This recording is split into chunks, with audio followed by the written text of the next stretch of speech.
Hello friends, Radhe Radhe. कैसे हैं आप सब। आज हम जानेंगे बसंत पंचमी की कथा। वैसे तो बहुत सारी कथाएं जुड़ी हैं, लेकिन ये पौराणिक कथा है। माँ सरस्वती की उत्पत्ति कैसे हुई, क्या कथा है। बसंत पंचमी आपको पता है हर साल माघ महीने की शुक्ल पक्ष के 5वें दिन मनाई जाती है। तो इस दिन ज्ञान की देवी देवी सरस्वती की पूजा की जाती है। देवी शारदा सरस्वती की पूजा करने से बुद्धि और ज्ञान में वृद्धि होती है। ये कला से जुड़े लोगों को भी अपार सफलता दिलाता है। देवी सरस्वती को ज्ञान, संगीत, कला, विज्ञान, शिल्प की देवी माना जाता है। इस दिन को श्री पंचमी और सरस्वती पूजा के नाम से जानते हैं। धार्मिक मान्यता है कि देवी सरस्वती का जन्म माघ महीने के शुक्ल पक्ष के 5वें दिन हुआ था। इस दिन को ही देवी सरस्वती की जयंती के रूप में मनाया जाता है। तो जानते हैं क्यों मनाते हैं हम बसंत पंचमी। और ब्रह्मा जी से जुड़ी कथा है, जिसमें हम यही जानेंगे कि हम बसंत पंचमी क्यों मनाते हैं, किस तरह मनाते हैं। इस दिन का बहुत महत्व है, आप सबको पता है। एक बार क्या हुआ था कि जब बसंत पंचमी का त्यौहार पूरे देश में मनाया जाता है, लेकिन हमको ये नहीं पता कि शुक्ल पक्ष के 5वें दिन मनाया जाता है। ना ही हमें पता है ज्ञान की देवी है। देवी सरस्वती की पूजा करने की परंपरा बसंत पंचमी से जुड़ी है। बहुत सारी कथाएं हैं।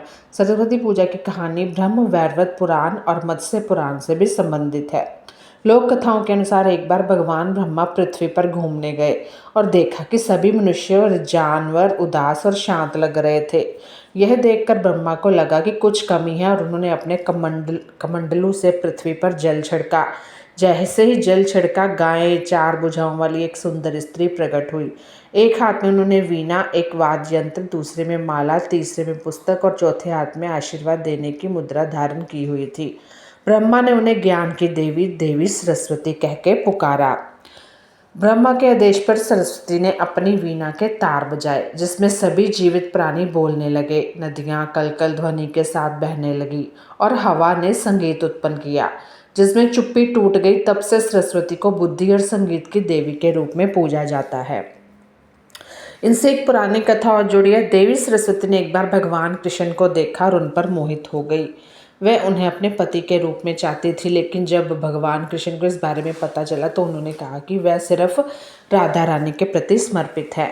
हालांकि सरस्वती को खुश करने के लिए उन्होंने एक वरदान दिया, यह घोषणा करते हुए कि उस दिन से माघ महीने के शुक्ल पक्ष के 5वें दिन पूरी दुनिया उन्हें विद्या और ज्ञान की देवी के रूप में पूजेगी।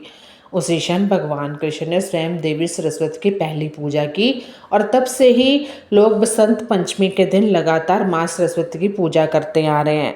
आपको एक बात बोलूँ, जो जितना हम टेक्नोलॉजी सब कुछ, ये ज्ञान की देवी सरस्वती की वजह से। ज्ञान हो तो ही हम पैसे कमा सकते हैं, अच्छे कपड़े पहन सकते हैं, कमा सकते हैं, अपने लिए खाना बना। ज्ञान होना, बुद्धि होना बहुत ज़रूरी है। अन्य कथाओं के अनुसार ज्ञान की देवी माँ सरस्वती का जन्म इसी दिन हुआ था। कहा जाता है कि सरस्वती ब्रह्मांड के निर्माता भगवान ब्रह्मा के मुख से प्रकट हुई थी। पश्चिम भारत में भी क्या होता है, माँ सरस्वती को भगवान सूर्य देव की बेटी माना जाता है। ऐसा माना जाता है कि सरस्वती का विवाह कार्तिकेय से हुआ था। दूसरी ओर पूर्वी भारत में सरस्वती को पार्वती की बेटी जाना जाता है। उन्हें भगवान विष्णु की 3 पत्नियां सरस्वती, गंगा और लक्ष्मी में से भी एक कहा जाता है। यानी कि जैसे मकर संक्रांति बहुत सारे लोग अलग अलग नामों से जानते हैं, लेकिन मनाते हम वैसे ही हैं। इसी तरह ही ईश्वर के स्वरूप हैं, कोई किस तरह पूछते हैं, कोई किसी तरह पूछते हैं।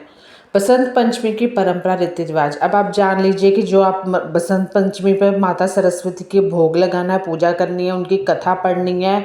बसंत पंचमी पर पारंपरिक रूप से माता सरस्वती को पूजा और सम्मान के रूप में पीले रंग का भोजन चढ़ाया जाता है।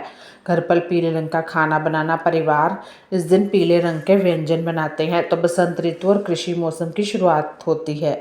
मीठे चावल एक अन्य व्यंजन है, जिसमें बादाम, किशमिश, काजू अन्य सामग्री शामिल होती है, जिसे दलिया जैसी गाढ़ी बनावट में पकाया जाता है। उस दिन तो पतंगे भी उड़ाई जाती हैं। परिवार मेहमानों को मीठी बर्फी, यानी कि उत्सव के हिस्से के रूप में परिवार में पीली मिठाई होती है। पीले लोग कपड़े पहनते हैं। पीला फूलों से माता की पूजा की जाती है। और बहुत ही सांझा सा त्यौहार होता है, हर जगह रौनक होती है। सौंपों को दूध पिलाने का विश्वास। एक सांस्कृतिक मान्यता है कि बसंत पंचमी में सौंपों को दूध पिलाने से आने वाले दिनों में धन समृद्धि आती है। यह प्रथा त्यौहार से जुड़े पारंपरिक रीति रिवाजों प्रतीकों में निहित है। तो इसी तरह आप त्यौहार मनाएं। कल हम लाएंगे उपाय, दान, पुण्य क्या करें बसंत पंचमी पर।